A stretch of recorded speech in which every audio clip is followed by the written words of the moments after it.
Hello everyone, welcome back to my YouTube channel crystal clear, जहाँ पे आज हम डिस्कस करेंगे class 10th history chapter 1 rise of nationalism का लास्ट लेक्चर। और इस लेक्चर में हम डिस्कस करेंगे about the water allegories, unification of Britain, जिसको स्ट्रेंज केस ऑफ ब्रिटेन भी कहा जाता है। Then we will also discuss about the source of tensions in the Balkan region. So without waiting further ado, let's begin. So 18th century से पहले Britain जैसा कोई nation नहीं था। इनफैक्ट ब्रिटेन ब्रिटिश आइल्स में डिवाइडेड था, जहाँ पे डिफरेंट एथनिक ग्रुप्स के लोग रहते थे, like the Irish, the Scots, the English and the Welsh. So 1688 में जब इंग्लैंड के पार्लियामेंट ने वहाँ के मोनार्क से पावर सीज कर लिया, तो उन्होंने डिसाइड किया that they will form a Britain as a nation state, जहाँ पे वो सारे ब्रिटिश आइल्स को यूनिफाई कर देंगे, कंबाइन कर देंगे। सो इसी इंटेंशन के साथ उन्होंने एक्ट ऑफ यूनियन साइन किया विद स्कॉटलैंड, जहाँ पे इंग्लैंड और स्कॉटलैंड अब यूनिफाई हो गया था इस एक्ट के बाद। लेकिन after signing this act of union, Scotland के लिए ये बहुत ही बुरा साबित हुआ, बिकॉज स्कॉटलैंड के कल्चर को सिस्टमैटिकली सप्रेस किया गया बाय द इंग्लिश, और ब्रिटेन के भी पार्लियामेंट में ज़्यादातर जो मेंबर्स थे वो इंग्लिश थे, उन्हीं का डोमिनेंस था। इसके अलावा स्कॉटिश पीपल को उनका नेशनल ड्रेस और गेलिक लैंग्वेज भी यूज़ करने नहीं दिया जाता था। सो आयरलैंड, जो कि एक डीपली डिवाइडेड कंट्री था between the Catholics and the Protestants, उसका भी हाल कुछ स्कॉटलैंड जैसा ही हुआ। सो इंग्लैंड ने आयरिश प्रोटेस्टेंट्स की मदद से आयरलैंड पे अपना डोमिनेंस एस्टैब्लिश कर लिया और ज़बरदस्ती उसको भी इनकॉर्पोरेट कर लिया इन दी ग्रेट ब्रिटेन, और बाद में वो कहलाया गया यूनाइटेड किंगडम। फाइनली एक यूनिफाइड ब्रिटेन बना, जहाँ पे इंग्लिश कल्चर का काफ़ी ज़्यादा डोमिनेंस देखने को मिलता था। और इस नए ब्रिटेन के कुछ सिंबल्स थे, like the Union Jack which was their national flag, then God save our noble king which was the national anthem of Britain, and last the English was their official language. अच्छा, कुछ लोगों को confusion होता है about what is England, what is Britain, what is United Kingdom, है ना, great Britain, ये सब क्या है, क्या ये डिफरेंट है, क्या है ये इनकी, what is the difference between all of them. So ये चैप्टर का पार्ट नहीं, but let me tell you, England और वेल्स को साथ में हम ब्रिटेन बोलते हैं।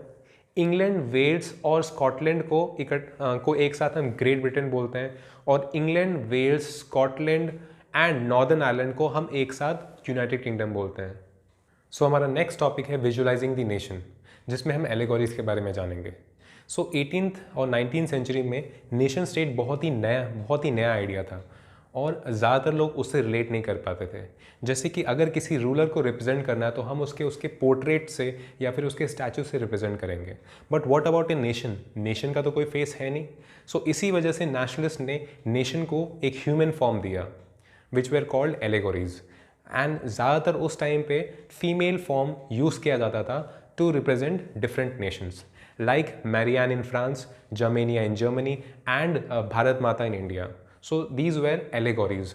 सो what are allegories? Allegories basically they are a person or they are a thing which is used to represent an abstract idea।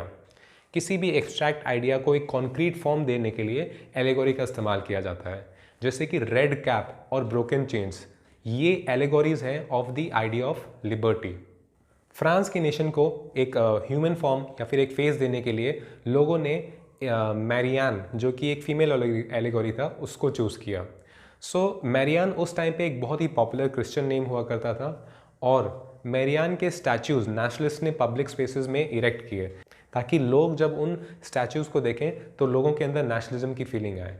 इसके अलावा मैरियान के इमेजेस उस टाइम के कॉइन्स और उस टाइम के स्टैम्प्स में भी मार्क किए जाते थे।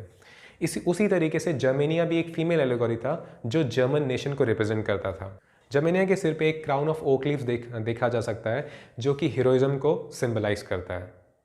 सो हमारा नेक्स्ट टॉपिक है nationalism and imperialism. So 19th century के लास्ट क्वार्टर में नेशनलिज्म का मतलब बिल्कुल बदल गया था।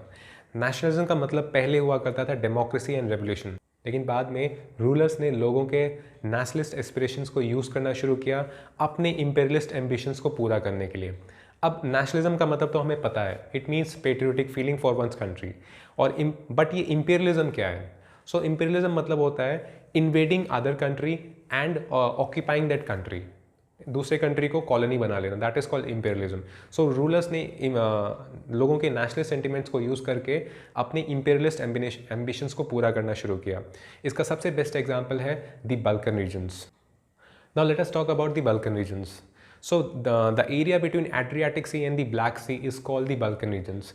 अब इस बल्कन रीजन में कई सारे कंट्रीज़ आते हैं, like Romania, Albania, Greece, Bulgaria, Macedonia, then Slovenia, Herzegovina, Bosnia, Croatia, Serbia, Montenegro, इस तरह के कई सारे कंट्रीज़ आते हैं। ये जितने भी बल्कन कंट्रीज़ थे ये ऑटोमन एम्पायर के कंट्रोल में थे from the 15th century. Ottoman empire is present day Turkey. So जब 19th सेंचुरी में ऑटोमन एम्पायर वीक पड़ने लगा और यूरोप में रोमांटिक नेशनलिज्म स्प्रेड हुआ, तो उसकी वजह से एक एक करके ये सारे बल्कन कंट्रीज़ इंडिपेंडेंट हो गए।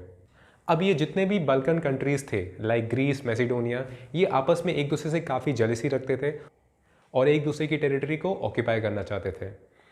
और इसके साथ ही साथ जितने भी बिग पावर्स थे यूरोप में उस टाइम पे, जैसे कि Germany, England, Russia and Austro Hungary, ये भी इस बल्कन रीजन्स पे ऑक्यूपाई करना चाहते थे। और इस रीजन को ऑक्यूपाई करने के लिए they fought with each other, which led to a series of war in this region and ultimately the First World War. So this topic ends here and also our chapter. So अगर आपको किसी भी तरह का कोई doubt हो इस chapter में, you can write it in the comment section and I will try to answer your doubts as much as possible.